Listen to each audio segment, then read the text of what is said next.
Hidden details of Manjummel Boys. இந்த title பார்த்ததுக்கு அப்புறம் நீங்க இந்த வீடியோ ஓபன் பண்ணிருக்கீங்க அப்படின்னா கண்டிப்பா அந்த படத்தை நீங்க பார்த்திருப்பீங்க அப்படின்னு நான் நினைக்கிறேன். இந்த படத்தை நான் செகண்ட் டைம் பார்க்கும்போது இந்த படத்துல நிறைய ஹிடன் டீடைல்ஸ் இருந்தது.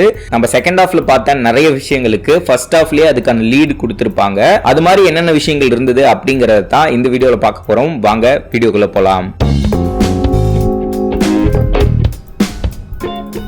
இந்த படத்தோட கதை ரொம்ப சிம்பிளான கதை தான். ஆனா இந்த சிம்பிளான கதையை டைரக்டர் எந்த அளவுக்கு சுவாரஸ்யமா எழுதியிருக்காரு, ஸ்கிரீன் பிளேவாவும் சின்ன சின்ன டீடைல்ஸாவும் இந்த படத்தை பயங்கரமா பண்ணிருக்காங்க அப்படின்னு தான் சொல்லணும்.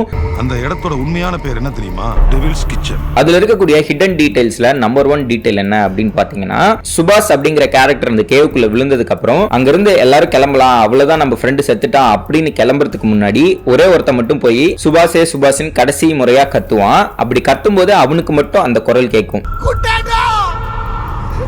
அந்த கேரக்டர் இருக்கு இல்லையா, அந்த கேரக்டர் வந்து ரியல் லைஃப்ல ஆகட்டும் இந்த கதையில ஆகட்டும் ஒரு இண்டஸ்ட்ரியில வேலை பார்ப்பான். இண்டஸ்ட்ரி பொறுத்த வரைக்கும் மிஷன்ஸ் எல்லாம் அதிகமா இருக்கக்கூடிய இடம். அந்த இடத்துல பொதுவாவே கத்தி தான் பேச வேண்டியதா இருக்கும். வேற ஒருத்தவங்க பேசுறாங்க அப்படின்னா நம்ம நிதானமா கேட்டாதான் என்ன பேசுறாங்க அப்படிங்கறது நம்மளால கவனிக்க முடியும். அவனோட ஒர்க் சார்ந்தே இப்படி இருக்கிறதுனால அந்த கேரக்டருக்கு அந்த டைம்ல அவன் சுபாஷன் கத்தும் போது அவனுக்கு மட்டும் அந்த குரலை வந்து உன்னிப்பா கவனிச்சு கேட்டிருப்பான். சோ இந்த டீடைல வந்து படத்தோட பிகினிங்ல இருந்து கடைசி வரைக்கும் அந்த கேரக்டர் ரைட்டிங்கா சூப்பரா பண்ணியிருந்தாங்க. அடுத்து படத்தோட ஆரம்பத்துல ஒரு கல்யாண சீக்வன்ஸ் வரும். அந்த கல்யாணத்துல பாத்தீங்கன்னா குட்டன் வந்து எல்லாருக்கும் பரிமாறிட்டு இருப்பாரு. இந்த குட்டன் பரிமாறும் போது தண்ணி கேட்பாங்க பந்தியில உட்காந்துருக்கவங்க.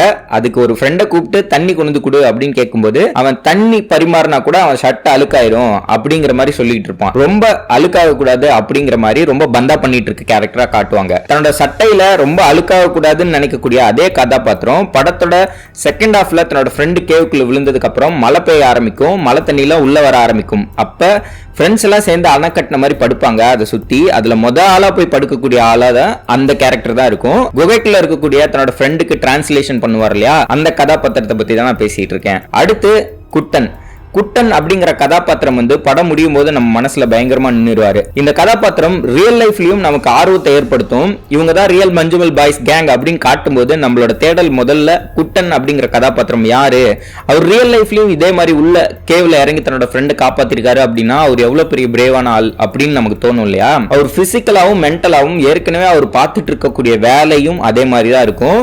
சீல கப்பல்ல வேலை செய்யற மாதிரி அவரை காட்டியிருப்பாங்க.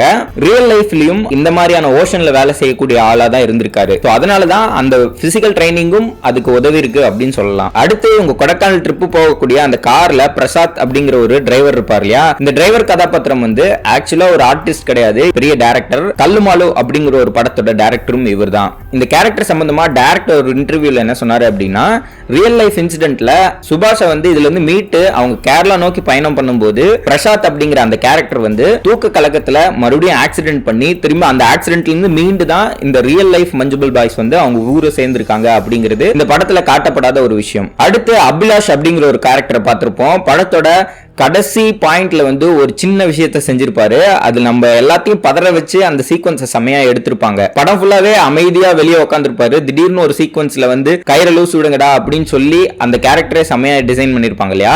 இந்த கேரக்டரை ஃபர்ஸ்ட் அவங்க விளையாடக்கூடிய அந்த டக் ஆஃப் வார் விஷயம் இருக்கும். அந்த டக் ஆஃப் வார்லயும் இதே விஷயத்த அவர் வெளியே நின்னுட்டு பண்ணிருப்பாரு. தன்னோட ஃப்ரெண்ட்ஸுக்கு டிப்ஸ் கொடுத்துட்டு இருப்பாரு வெளியே இருந்து. அதே மாதிரி லூஸ் விட்டு விளையாடுங்கடா அப்படின்னு சொல்லியிருப்பாரு. ஆக்சுவலா அவங்க லூஸ் விட ட்ரை பண்ணுவாங்க அந்த கேம்ல. அப்பதான் வந்து அவங்க ஜெயிச்சிருவாங்க.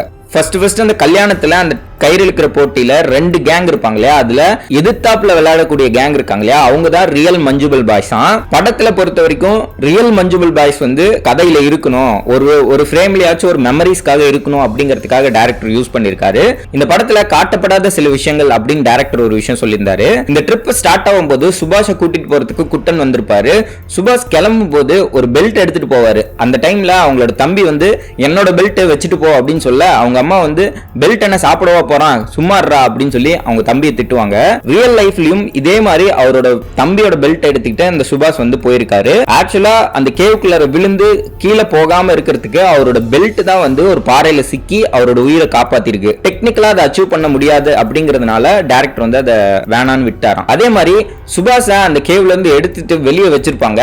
அங்க இருந்து தூக்கிட்டு ஓடி வருவாங்க. கண்மணி அன்போடு காதலன் அந்த பாட்டு ஓட ஓட அந்த சீக்வன்ஸை வந்து டெக்னிக்கலா சூப்பரா அச்சீவ் பண்ணிருப்பாங்க.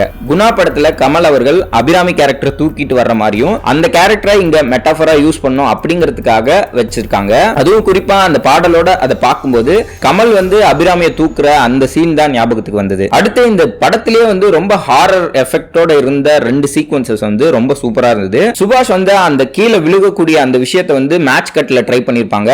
சின்ன வயசுல அவர் தண்ணிக்குள்ள குதிக்கிறதும் அதுக்கப்புறம் அப்படியே கட் பண்ணா அவர் பாறைக்குள்ள எப்படி டப்பு டப்புன்னு விழுந்து போனாரு அப்படிங்கறத வந்து மேட்ச் கட்ல பண்ணிருப்பாங்க. இதை வந்து ரியலா பண்ணல, இது வந்து 3D மாடல் மூலமா அனிமேஷன்ல தான் கிரியேட் பண்ணிருக்காங்க. அது மட்டும் இல்லாம அந்த குகைக்குள்ள இருந்து வவ்வால்கள் பறக்கிற மாதிரி ஒரு எஃபெக்ட் இருக்கும். அந்த வவ்வால்கள் பறக்கிறது வந்து தத்ரூபமா இருக்கும். அது VFXல தான் வந்து ரெடி பண்ணிருக்காங்க. ஆனா கொஞ்சம் கூட வந்து அது கிராபிக்ஸ் பண்ணிருக்காங்க அப்படின்னு தெரியாத அளவுக்கு இந்த டெக்னிக்கல் டீம் பயங்கரமா ஒர்க் பண்ணிருக்காங்க. அடுத்து இந்த படத்தை இவ்வளோ தமிழ்நாட்டில் கொண்டாடுறதுக்கு முக்கியமான காரணம் கண்மணி அன்போடு காதலன் அந்த பாட்டு தான். இந்த பாட்டு வந்து ஆரம்பத்துல டைட்டில் கார்டுல வந்து அனிமேஷன்ல ஆரம்பிச்சு பாதியிலே கட் ஆயிடும். திரும்ப வந்து சுபாஷ் கேரக்டரை மேல தூக்கிட்டு வரும்போது ஆரம்பிக்கும். இந்த முடியறதும் அங்க ஆரம்பிக்கிறதும் வந்து இந்த பாடலோட கரெக்டா வந்து கண்டினியூஷனா இருக்கும் அப்படின்னு சொல்லியிருந்தாரு டைரக்டர். இது ஒரு இன்ட்ரெஸ்டிங்கான விஷயமா இருந்தது.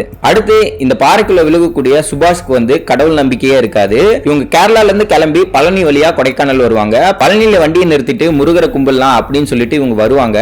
அப்ப சுபாஷை கூப்பிடுவாங்க, வா சாமி போய் கும்பிட்டு வரலாம் அப்படின்னு. அப்ப சுபாஷ் கொள்ளக்கூடிய விஷயம், இவ்வளவு பேர் சேர்ந்து போனா முருகர் வந்து அன்கம்ஃபர்டபுளா ஃபீல் பண்ணுவாரு, அதனால நீங்களே போயிட்டு வாங்க. அதாவது அவருக்கு கடவுள் நம்பிக்கை இல்ல அப்படிங்கறத வெளிப்படுத்துற மாதிரி அது இருக்கும். இதை கவனிச்சிட்டு இருக்க டிரைவர் பிரசாத் வந்து சாப்பிடும்போது கேட்பாரு, உனக்கு கடவுள் நம்பிக்கை இல்லையா அப்படின்னு.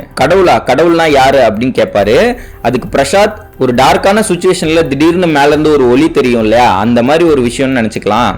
நமக்கு ஒரு ஒளி மாதிரி நம்ம கஷ்டத்துல இருக்கும்போது அது ஒரு ஒளி கொடுக்கும் இல்லையா, அந்த மாதிரி ஒரு ஒளியா நினைச்சுக்கலாம் அப்படிங்கிற மாதிரி சொல்ல, அதை கேட்ட சுபாஷ் வந்து, ஒளியா, மேல பார்த்தா எல்லாமே இருட்டா தான் தெரியுது, சும்மா டிஸ்டர்ப் பண்ணாத சாப்பிடு அப்படிங்கிற மாதிரி அலட்சியப்படுத்துவாரு. இதே விஷயம் குகைக்குள்ள அவர் விழுந்து யாருமே வரல, இருட்டா இருக்கு குகை அப்படின்னு அவர் நினைச்சிட்டு இருக்கும்போது குட்டன் கேரக்டர் தலையில அந்த டார்ச் லைட்டை வச்சுட்டு உள்ள போவாரு. ஃபர்ஸ்ட் சுபாஷ் வந்து கண்ணை திறந்து பார்க்கும்போது அவருக்கு தெரியறது ஒரே ஒரு ஒளியா மட்டும்தான் இருக்கும். அவருக்கு அன்னைக்கு குட்டன் தான் கடவுள். டைரக்டர் இதை பத்தி பேசும்போது கடவுள் அப்படிங்கிறவர் யாரு அப்படின்னு கேட்கும்போது, கடவுள் எல்லாரும் தான், நீ கடவுள், நான் கடவுள், அன்புதான் கடவுள், அன்பே சிவம் அப்படின்னு இங்கேயும் கமல் அவர்களுடைய ரெஃபரன்ஸை சொல்லி தான் எவ்வளவு பெரிய கமல் ஃபேன் அப்படிங்கறதையும் நிரூபிச்சிருப்பாரு. இந்த வீடியோ பார்த்துட்டு இருக்க நீங்க இந்த படத்துல வேற ஏதாவது ஹிடன் டீடைல்ஸ் நீங்க நோட் பண்ணி நான் மிஸ் பண்ணியிருந்தா கமெண்ட் செக்ஷன்ல சொல்லுங்க. இந்த வீடியோவை உங்க கூட சேர்ந்து படம் பார்த்த எல்லா ஃப்ரெண்ட்ஸுக்கும் அனுப்புங்க. இந்த வீடியோ லைக் பண்ணிட்டு மறக்காம நம்ம சேனலை சப்ஸ்கிரைப் பண்ணிக்கோங்க. நிறைய இன்ட்ரெஸ்டிங்கான சினிமா வீடியோஸ் பார்க்கலாம். சார் கொஞ்சம் சீக்கிரம் வாங்க சார். இது என்ன கேவ் சார்? இது குணா கேவ் சார். உள்ள குணா கேவுங்களா? சீக்கிரம் வந்துருங்க சார். அங்கிட்டு வாங்க, யார் மேலே பார்த்துட போகிறாங்க.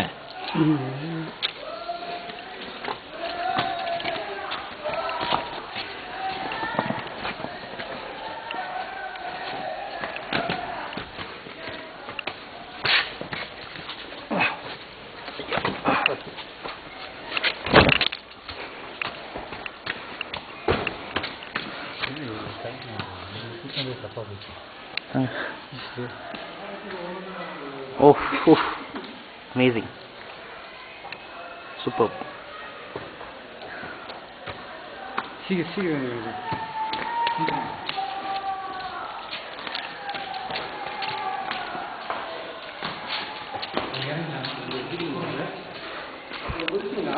ஆமாம்.